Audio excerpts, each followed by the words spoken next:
Avernus. Welcome to the first and most accessible layer of the Nine Hells, a desolate wasteland where the sky is drenched in a sickly red haze and burning meteors crash down like vengeful stars. Avernus is a scorched battlefield, where devils and demons clash in an unending conflict known as the Blood War. This constant battle fills the air with the sounds of devil legions gearing up for their next brutal assault against the abyss. The ground itself seems to bleed, with rivulets of blood seeping through cracks and flowing into the river Styx, or the main artery of demonic invasions. It is ruled by Zariel, the fallen angel turned archdevil, who commands the infernal armies with a passion as fierce as the land she oversees. Here, every rock and flame tells tales of war and betrayal. The sky is thick with smoke and dimly illuminated by drifting orbs of flammable gas that occasionally burst into fireballs. The layer is buzzing with hellforges that belch out smoke and sparks into the ash-laden air, crafting wicked weapons and armor from the souls of the damned.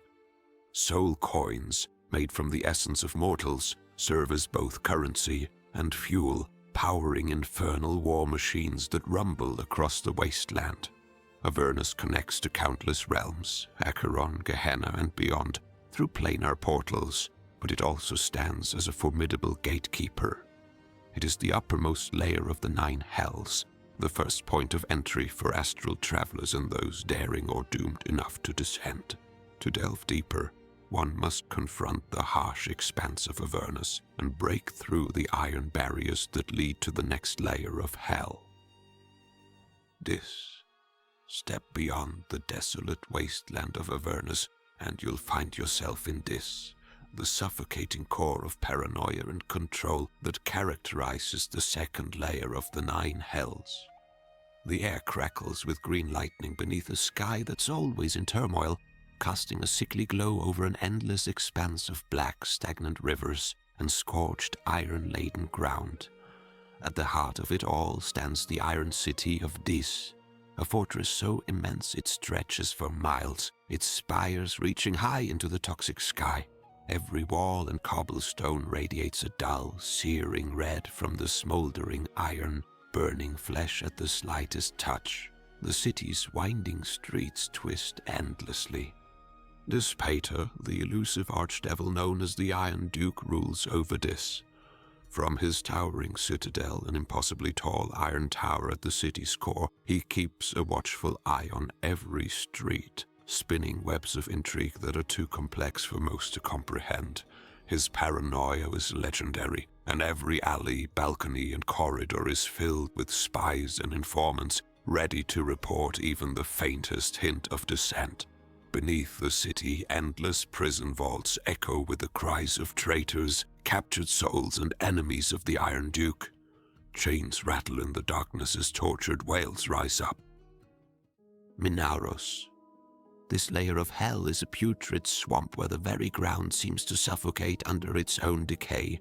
Endless stretches of muck and toxic sludge extend for miles, engulfing everything in their path, buildings, bones, and even souls.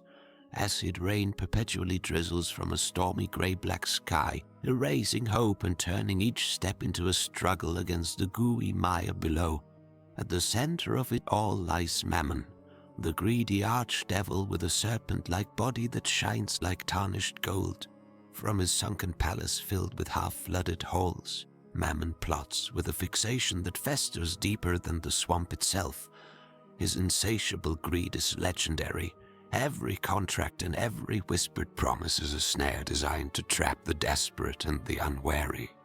In this place, entire cities rise only to sink back into the muck, their spires leaning like broken teeth before disappearing beneath the sludge. No wall remains unyielding. No foundation stands strong. Each stone is slick with slime, and every street resonates with the wails of the damned, forced into a never-ending cycle of labor to reconstruct what can never endure. Ultimately, the swamp claims all, dragging both riches and souls into its greedy, decaying depths.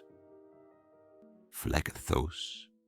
To step into Phlegethos is to lay bare one's soul to its own desires, where every whispered longing is ignited. Think of a realm where fire serves as both a torment and a temptation, searing landscape filled with molten rivers and volcanic eruptions that cast a hellish glow across the sky. The very ground trembles and fractures, threatening to engulf travelers in boiling magma or scorch them with blasts of scalding steam. This fiery layer is ruled by the dangerous duo of Belial and his daughter, Fierna.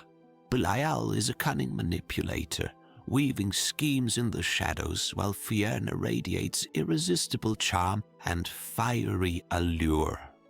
Together they maintain a delicate balance of seduction and cruelty, each feeding off the other's ambitions in a dance that is as captivating as it is deadly.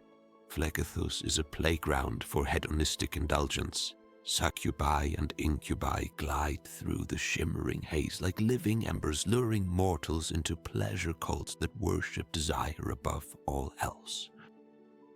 Stygia.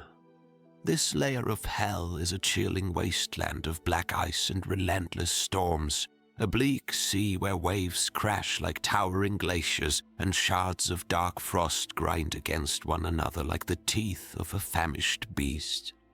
Beneath its jagged surface, currents are so frigid they could freeze your very soul, while lightning storms twist and turn above in an endless dance of thunder and shadow. Here, warmth feels like a distant memory and hope is buried deep beneath layers of frost.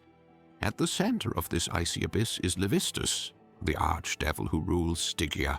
Once a charming schemer, he dared to defy Asmodeus and paid the ultimate price, eternal imprisonment in a massive block of ice that never melts. Yet, even from his frozen prison, Levistus still manages to influence the realm, whispering temptations and promises of revenge to anyone who dares to come close.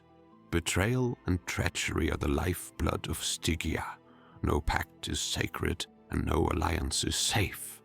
The devils here are experts at double-crossing, constantly plotting against one another, and their icy overlord in a tangled web of lies and backstabbing. Malbolge. The sixth layer of hell is like a twisted nightmare filled with jagged rocks, toxic muck, and cliffs that seem to shift and change shape at a moment's notice. The ground itself feels alive, groaning and churning as it morphs into endless crags and perilous ravines. Poisonous clouds drift between the gnarled spires, while rivers of molten rock carve out new canyons almost by the hour. Nothing here is stable.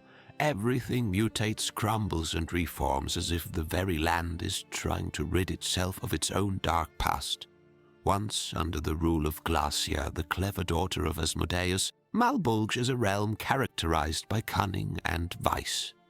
Glacia's reign solidified Malbolge as a playground for those who thrive on intrigue and deception, and even though she has risen to greater heights, her influence lingers like a scent on a dagger. Deals are made in hushed tones instead of loud proclamations, and power is exchanged like a glass of poisoned wine.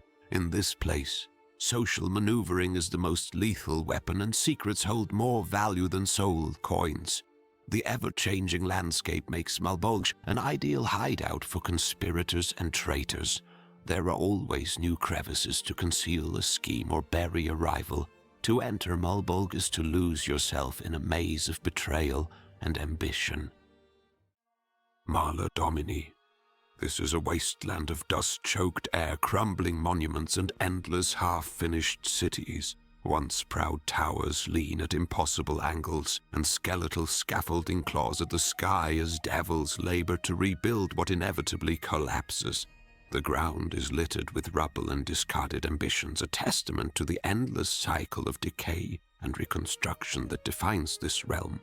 Ruled by Beelzebul, the Fallen, who was once a shining figure of celestial grace and now the Lord of Lies, Maladomini embodies the futility of boundless ambition. Beelzebul is obsessed with perfection, driven to rebuild his domain over and over in pursuit of an unattainable ideal. every brick laid, every arch raised is haunted by the certainty of its eventual ruin. He schemes endlessly, weaving webs of deception so vast that even his own minions struggle to understand them. This layer is a monument to false promises and empty grandeur. Cities rot before they are finished, and each new capital becomes another ruin before its first feast hall is warmed. In Maladomini, every path leads to disappointment, every promise is hollow, and every shining vision is destined to turn to ash. Cania. Cania is the 8th layer of the 9 hells, a frozen nightmare where even the most brutal Arctic wastelands of the mortal realm feel like a warm summer evening in comparison.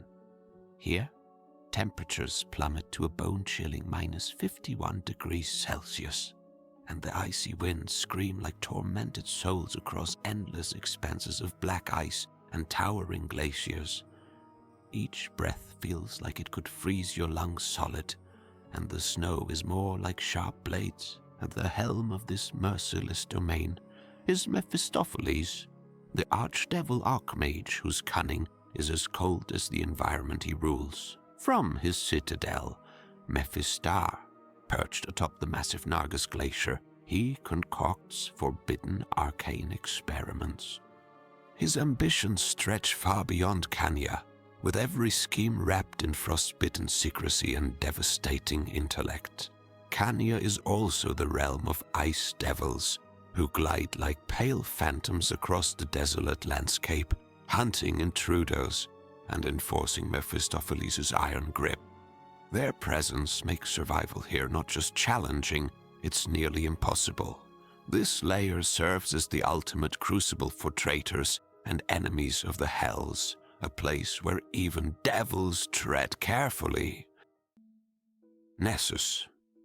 The 9th and final layer of the 9 hells is Nessus, the ultimate abyss of terror and dominion. It's an endless, reality-bending chasm that seems to stretch beyond time itself, where the ground splits into bottomless fissures and impossibly vast cliffs disappear into a crimson void. The very fabric of reality here is unstable, shimmering with a malevolent energy that can twist the minds of even the strongest intruders. At its core stands Malbolge, the colossal fortress palace of Asmodeus, the supreme overlord of all devils. Asmodeus himself is a figure of unimaginable cunning and terrifying majesty, embodying ultimate authority and control. Every scheme, every hierarchy, every infernal pact across the 9 hells of Baator leads back to him. His elaborate fortress rises from the depths of a colossal trench, serving as a home to millions of devils, an army ready for an impending disaster. Asmodeus rules with unparalleled cunning and authority, surrounded by archdevils like Adremelech, Fongur, and his elite pit fiend generals. His true form is hidden within the Serpent's Coil, a rift thought to have been created by his original fall, where his blood continues to give rise to new devils. In Nessus, there's no room for rebellion. Every soul is weighed and every ambition bent to his will. To enter Nessus is to stand at the heart of cosmic evil. In this final descent, there's no escape, only the endless echo of Asmodeus' rule. And this concludes our video for today. If you've enjoyed it, let me know your thoughts in the comments and subscribe to the channel for more content like this.